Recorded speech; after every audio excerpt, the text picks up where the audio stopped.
Bonjour à tous, bienvenue sur une nouvelle capsule sur l'Aukangen. Aujourd'hui j'ai décidé de changer d'endroit, je me trouve dans le parc national régional des Cévennes, qui est un parc magnifique aussi, et vous avez derrière moi la rivière qui s'appelle le Gardon. Pour aujourd'hui qu'on regarde un nouveau sujet qui est l'eau des Hunza. J'avais déjà parlé de ces gens-là qui sont donc des peuplades de l'Himalaya, en Pakistan exactement. Ce sont des gens avec lesquels on a découvert notamment que l'eau était particulière, donc on va parler de l'eau des Hunza. Alors vous savez toujours avant que je démarre cette capsule, je le répète à chaque fois, je ne fais pas d'allégation médicale, je ne suis pas médecin, donc je ne suis pas là pour vous dire que l'Aukangen va soigner quoi que ce soit. Encore une fois, vous avez un médecin, si vous êtes malade, vous devez absolument voir votre médecin. D'autre part, je conseille toujours de passer mes capsules au filtre de votre bon sens et de votre intelligence, c'est-à-dire ne prenez tous pas ce que je dis comme argent comptant. Je fais 2 capsules par semaine, une le mercredi, une le samedi. Abonnez-vous, c'est en bas à droite, en bas sur le triangle rouge qui apparaît à l'écran. Abonnez-vous, en tout cas merci à tous ceux qui continuent à s'abonner et à me faire des commentaires de plus en plus nombreux sur ma chaîne. Les Hunza, qui sont les Hunza, donc ces fameuses populations donc, du Pakistan, sachez que ce sont des gens comme à Okinawa qui ont une très grande longévité. Ceci est beaucoup moins vrai aujourd'hui, mais on va le voir tout à l'heure dans les capsules. En tout cas, sachez que ça se trouve dans une source qui s'appelle l'Ultar, dans un endroit qui s'appelle le glacier de Karimabad, donc c'est au Pakistan. Et en fin de compte, savoir que ça a été découvert, pas découvert, mais en tout cas il y a un monsieur qui s'appelait le docteur Koranda, qui était un Roumain, qui avait notamment beaucoup voyagé dans le monde. Donc il avait découvert les 5 régions dans lesquelles il y avait la plus grande longévité. Il s'était rendu compte notamment qu'il y avait tout un dénominateur commun qui était bien sûr l'eau et bien sûr la nourriture. Alors je vous en cite quelques-unes que vous connaissez. Il y a Okinawa et ses centenaires au Japon. On a donc ces fameux Hunza. On a également un endroit en Sardaigne et également un village, mais qui sont plutôt des gens qui sont je crois des Amish, me semble-t-il. Bon, en tout cas, voilà, je ne me souviens plus du 5e. En tout cas, il y a 5 endroits qui ont été répertoriés sur Terre comme étant la meilleure longévité au monde. Et donc les Hunza ne font pas exception, donc, puisque le docteur Koranda a découvert ça. Et il faut savoir qu'âgé à l'époque de 95 ans, il a décidé de léguer ses travaux à un jeune médecin à l'époque qui s'appelait Patrick Flanagan, qui avait à l'époque 17 ans. Et Flanagan a donc décidé de continuer les travaux du docteur Koranda pour justement se rendre à Karimabad, donc dans ce glacier à la source de l'Ultar, et pour justement commencer à faire des prélèvements de ces eaux, pour justement réussir à comprendre peut-être quelle était la nature réelle de ces eaux. Alors quel était justement le dénominateur commun à ces 5 grandes régions dans le monde? C'était déjà qu'on avait découvert que notamment il y avait beaucoup de gens qui vivaient jusqu'à l'âge de 120-130 ans. Et ce qui était encore le plus curieux, c'était que notamment chez les Hunza, c'est que par exemple les femmes de plus de 60 ans avaient encore des enfants, ce qui aujourd'hui est inconcevable dans le monde moderne d'aujourd'hui. Donc en fait, il a commencé vraiment à être intrigué justement par tout ce qu'il voyait à cette époque-là.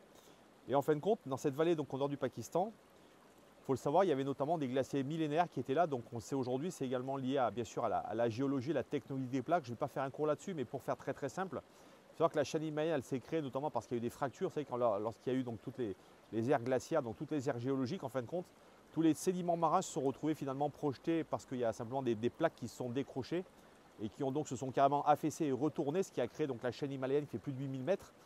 Et forcément, ça a créé des fractures dans lesquelles il y a eu de l'eau qui est restée. Et ce qui est expliqué notamment, c'est que justement tout ce qu'on appelle la subduction des plaques fait qu'aujourd'hui, on peut avoir certains endroits de l'eau particulière.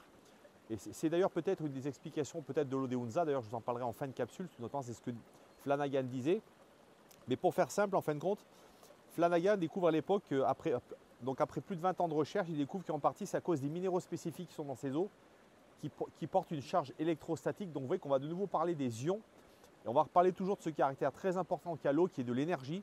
L'eau, ce n'est pas qu'une matière inerte. Sachez que l'eau transporte énormément d'informations. Et notamment, ce que découvre Flanagan, c'est que l'eau a une charge électrostatique. Alors le docteur Koranda, je reviens sur ce monsieur, donc, qui avait voyagé dans le monde entier à la recherche, notamment de la fontaine de jouvence. Vous voyez que ce n'était pas non plus anodin. C'est quelqu'un qui était extrêmement curieux sur ce sujet de l'eau. Et ce qu'il lègue notamment à Flanagan, et ce que Flanagan découvre plus tard lorsqu'il fait vraiment des travaux spécifiques sur l'eau, que également, cette eau contient des sphères minérales de 5 nanomètres de diamètre. Imaginez, c'est 2000 fois plus petit que les globules rouges. Donc là, vous voyez quelque chose de très étonnant. Imaginez qu'une eau puisse être plus petite que nos globules rouges, sachant que le corps humain est vraiment une machine qui est extraordinaire. Et bien, il découvre que cette eau, vous voyez, elle a des sphères minérales beaucoup plus petites que l'eau classique. Il y a également une grande quantité d'ions, donc d'hydrogène, ça c'est très important. Et également, je vous en ai parlé tout à l'heure, le fait qu'il y ait de la minéralité, il y a notamment de la silice dans cette eau.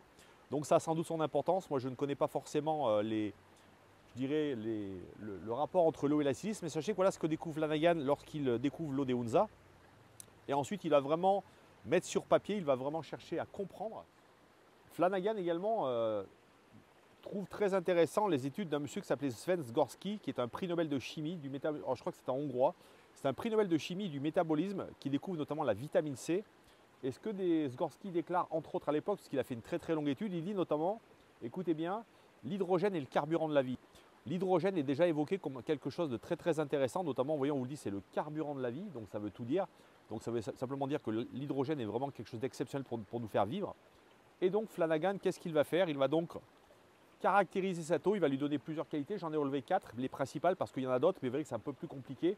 Donc je n'ai pas voulu rendre cette capsule trop compliquée pour chacun d'entre nous.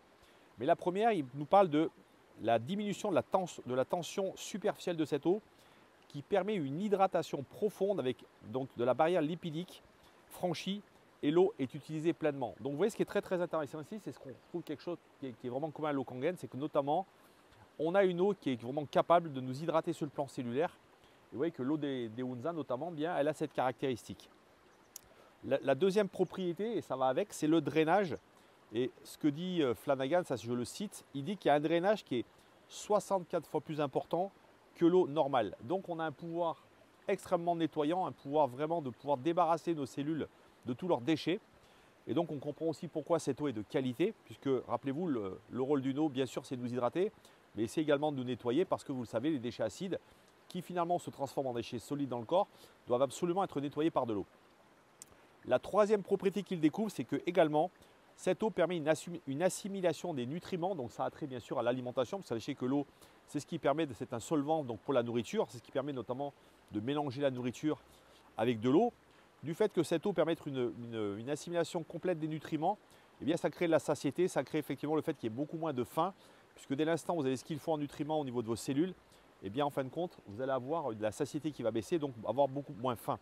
Donc ça, c'est découvert par Flanagan, justement, c'est lié à l'hydrogène. Là, vous voyez, on retrouve là, ce que disait notamment le prix Nobel de Sven Zgorski, notamment, il découvre que notamment l'hydrogène présent dans cette eau permet un échange intracellulaire beaucoup plus important. Et également, ce qu'il découvre, c'est que ça ralentit la production des radicaux libres. Donc là, on retrouve, vous voyez, l'histoire des antioxydants présents dans la nature. Comme quoi, vous voyez, ce que je voulais simplement ici mettre en évidence, c'est qu'aujourd'hui, une électrolyse qui crée une eau antioxydante, eh bien, ce n'est ni plus ni moins qu'une façon de reproduire un artefact dans la nature. C'est quelque chose qui est déjà présent dans la nature. Et ça, c'est très très intéressant. Alors en plus des quatrièmes propriétés, ce que dit aussi Flanagan dans son étude, c'est qu'il dit qu'également le pH très élevé de ces eaux, c'est ce qui permet d'avoir un pH beaucoup plus équilibré au niveau de notre corps. Mais également, il dit que ça réduit l'acidité, ça permet une production d'énergie largement beaucoup plus importante. Donc vous voyez qu'en fin de compte, on retrouve ici ce combo qu'on a dans le Kangen, notamment quand on dit que c'est une eau alcaline, antioxydante et très très hydratante. Donc je trouvais ça très très intéressant de vous faire partager ces découvertes qu'a fait notamment le Patrick Flanagan, cet Américain. Alors sachez que Patrick Flanagan, si vous faites des recherches, vous verrez beaucoup de documents sur lui sur Internet. C'est quelqu'un d'ailleurs qui a été très actif, notamment dans des documentaires sur l'eau, qui sont d'ailleurs disponibles sur certaines plateformes. Mais en tout cas, sachez que je l'ai vu notamment avec beaucoup de scientifiques russes parler notamment du rôle de l'hydrogène dans l'eau. Donc sachez que c'est quelqu'un qui, finalement, après beaucoup d'années, notamment après avoir découvert l'eau des Hunza, s'est rendu compte que l'hydrogène était vraiment notamment peut-être une des choses les plus importantes qu'on pouvait avoir dans l'eau. Alors sachez que pour terminer l'histoire des Hunza, parce que je ne vais pas forcément faire quelque chose de trop long, mais à l'été 2007, Flanagan s'est de nouveau rendu donc, à la source de l'Ultar. Finalement, c'est que malheureusement, lorsqu'il fait des prélèvements de ces eaux, bien, la majeure partie des propriétés de ces eaux ont disparu. Et il est même lui très étonné parce qu'il se dit comment se fait-il qu'au bout où il y avait une eau exceptionnelle il y a peut-être 30 à 40 ans, cette eau a disparu. Alors on peut l'expliquer puisque d'ailleurs eux-mêmes le disent, puisqu'il faut savoir que depuis quelques années, il y a eu une autoroute qui a été construite. Ça s'appelle d'ailleurs la Karakoram Highway. Donc c'est une autoroute qui permet de desservir justement leur haut plateau avec la Chine. Vous savez que la Chine aujourd'hui est un peu implantée partout dans le monde. Elle fait du commerce avec beaucoup de pays. Et ce qu'il dit également, c'est que malheureusement, du fait qu'il y ait cet accès à la vie moderne, eh bien, en fin de compte, ça a sans doute altéré également l'environnement. Une des pistes qui est évoquée par Flanagan, c'est que peut-être la faille de ce glacier a peut-être pu finalement disparaître, c'est-à-dire que c'était une faille qui n'était pas très importante et que peut-être cette eau disponible, il n'y en avait plus.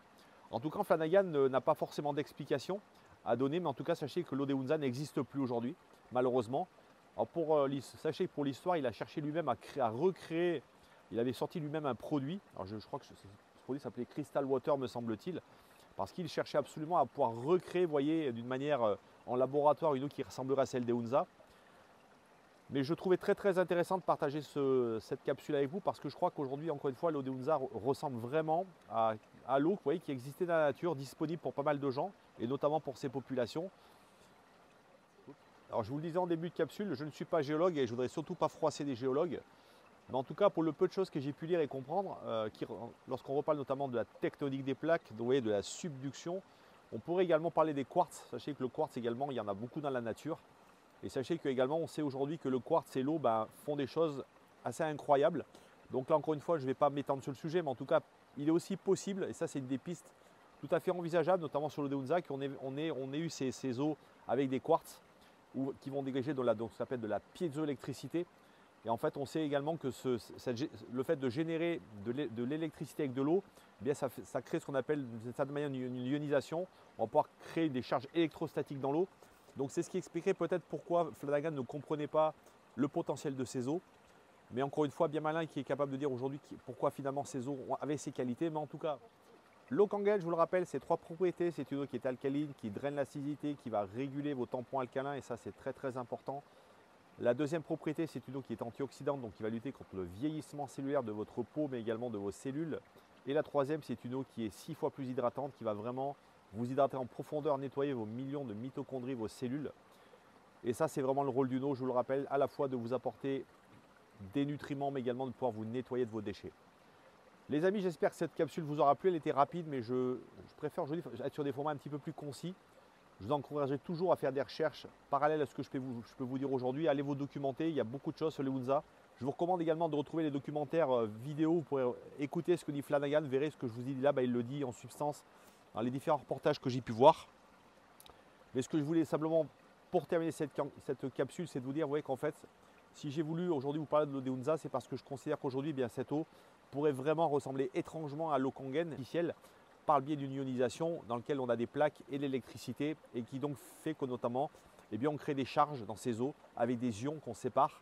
Et donc c'est pour cette raison je pense qu'aujourd'hui notre eau Kangen a justement ce pouvoir très intéressant en termes de santé, même si encore une fois on est bien d'accord, ça ne soigne pas, ça ne guérit pas, c'est juste quelque chose qui va vous permettre d'améliorer votre santé. Je vous souhaite une bonne fin de journée, je vous dis à très bientôt, prenez soin de vous